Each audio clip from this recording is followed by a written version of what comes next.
হয় চাওক, উজনি অসমৰ কেইবাখনো ৰাজ্যত এতিয়া বানৰ বিভীষিকাৰ পাছত ৰাইজৰ মাজত আচলতে যথেষ্ট পৰিমাণৰ সমস্যাৰ সন্মুখীন হৈছে। বানত উটি অহা মৰা গৰু ছাগলী আৰু সেইসমূহৰ পৰা ওলোৱা দুৰ্গন্ধই আচলতে সমগ্ৰ পৰিৱেশৰ যি জলবায়ু সেয়া বিনষ্ট কৰি পেলাইছে। আৰু সেই সময়তে অসম চৰকাৰৰ মই দুজন মন্ত্ৰী দেখুৱাব বিচাৰিছোঁ, যিয়ে আচলতে বানপীড়িত ৰাইজৰ মাজত গৈ কেনেধৰণে তেওঁলোকে কাম কৰিছে তাৰ এটা মাত্ৰ সাধাৰণ সৰু উদাহৰণ দেখুৱাব বিচাৰিছোঁ। এই যি ডিমৌ সমষ্টিৰ বিভিন্ন প্ৰান্তত বানত উটি অহা মৰা গৰু ছাগলী সেইবোৰে যি জলবায়ু প্ৰদূষিত কৰি তুলিছে, সেই গৰু ছাগলীসমূহ আনি তেখেতলোকে এনেধৰণে পোতাৰ ব্যৱস্থা কৰিছে। আৰু য'লৈ মন্ত্ৰীজন নিজে নাহিলেও হয়, তাত আহি তেওঁলোকে চাওক কেনেধৰণে কি পৰ্যায়ত কষ্ট কৰিছে। মই সেইটোহে আচলতে দেখাব বিচাৰিছোঁ। অসম চৰকাৰৰ মন্ত্ৰী জলসম্পদ মন্ত্ৰী সুশান্ত বৰগোহাঁই আৰু বিমল বৰা ডাঙৰীয়া আহি ডিমৌৰ এই শিলাকুটি পঞ্চায়তত আহি উপস্থিত হৈছে, য'ত এতিয়া সেই মৰা গৰুসমূহ তেওঁলোকে বিভিন্ন ঠাইৰ পৰা সংগ্ৰহ কৰি আনি ইয়াতে পোতাৰ ব্যৱস্থা কৰিছে। আৰু মই কেমেৰা সহযোগী সেইফালৰ দৃশ্যও দেখুৱাবলৈ বিচাৰিছোঁ, য'ত বৃহৎ JCB লগাই তেওঁলোকে গাঁত খান্দিছে আৰু ইয়াতে সেই গৰুসমূহ বা ম'হ যি গেলা পচা যি বস্তু আছে চব আনি ইয়াতে তেওঁলোকে পোতাৰ ব্যৱস্থা কৰিছে। মই মাননীয় মন্ত্ৰী মহোদয় আছে, মই আপোনাৰ ওচৰলৈ আহিছোঁ। জলবায়ু প্ৰদূষিত হৈ পৰিছে, তাৰ কাৰণে আপোনালোকে ব্যৱস্থা গ্ৰহণ কৰিছে। চাওক, মাননীয় মুখ্যমন্ত্ৰী ডাঙৰীয়াই নিৰ্দেশ দিছিলে আৰু আমাৰ ডিব্ৰুগড় মিউনিচিপালিটিয়েও আমাক সহায় কৰিছে। আমাৰ যুৱ মৰ্চাৰ পৰা স্থানীয় যুৱকসকলে আহিছে। বানপানী এতিয়া প্ৰায় শেষ হৈছে, ইয়াৰ পৰা পানী নাইকিয়া হৈছে, কিন্তু এতিয়া য'ত গৰু ম'হ আৰু গাহৰি ছাগলী আদি মৰিছিলে সেইবিলাকে প্ৰায় একদম পচি সাৰ ওলোৱা অৱস্থা হৈছে। এই ধৰণৰ অৱস্থাত মানুহৰ হয়তো বহুত বেমাৰ হ'ব পাৰে। মাননীয় মুখ্যমন্ত্ৰী ডাঙৰীয়া আমাৰ বিমল বৰা ডাঙৰীয়া আমাৰ অভিভাৱক মন্ত্ৰীয়ে মোক দায়িত্ব দিলে যে এনেধৰণে কিছু কাম কৰিব লাগে, যাতে এই গেলা পচা জীৱ জন্তুসমূহ আমি আনি ক'ৰবাত আমি পুতিব লাগে। সেইকাৰণে আজি আমি ইয়ালৈ আহিছোঁ, আমাক যুৱকসকলেও কাম কৰিছে।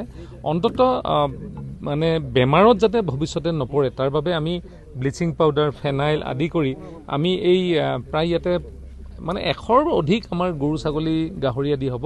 আজি আমি ইয়াৰ পোতাৰ কাৰণে আজি দিনটো লৈছোঁ আৰু তাৰ বাবে আমি সকলোৱে দায়িত্ব সহকাৰে কাম কৰিছোঁ।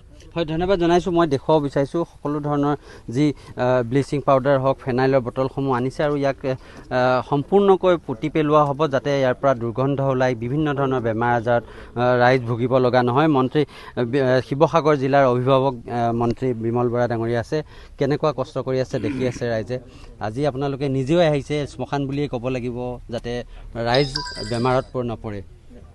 হয়, এই বিধ্বংসী বানৰ কবলত ৰাইজক এই মুহূৰ্তত বিভিন্ন ধৰণে সহায় কৰিবৰ কাৰণে চৰকাৰে বিভিন্ন ধৰণৰ প্ৰয়াস প্ৰচেষ্টা অব্যাহত ৰাখিছে। মাননীয় মুখ্যমন্ত্ৰী ডাঙৰীয়াৰ নেতৃত্বত আমি সকলোৱে মিলি প্ৰথম দিনাৰ পৰা এই দুৰ্গত ৰাইজক সকাহ দিবৰ কাৰণে প্ৰয়াস কৰিছোঁ। প্ৰথম 2-3টা দিন আছিলে ৰেস্কিউ, আমি বানত আক্ৰান্ত লোকসকল যাতে সুৰক্ষিত স্থানলৈ আনিব পাৰোঁ তাৰ কাৰণে আমাৰ ৰেস্কিউ অপাৰেশ্যন চলিছিল।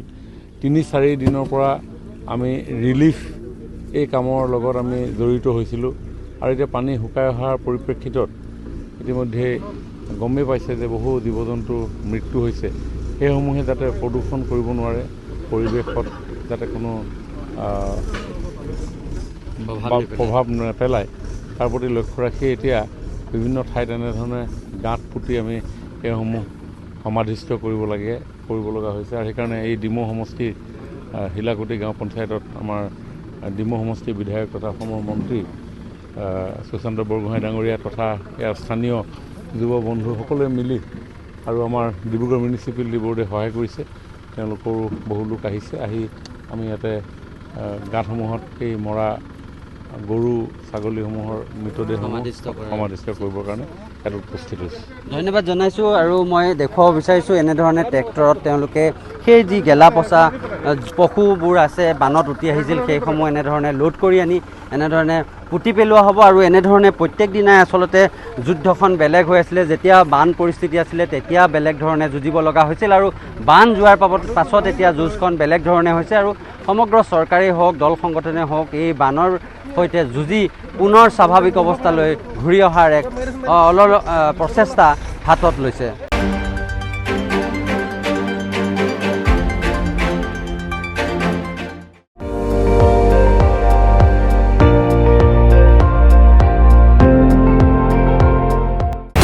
আপুনি চাই আছে ND24 সৰ্বশ্ৰেষ্ঠ নহয় সৰ্বোত্তমৰ দৌৰত।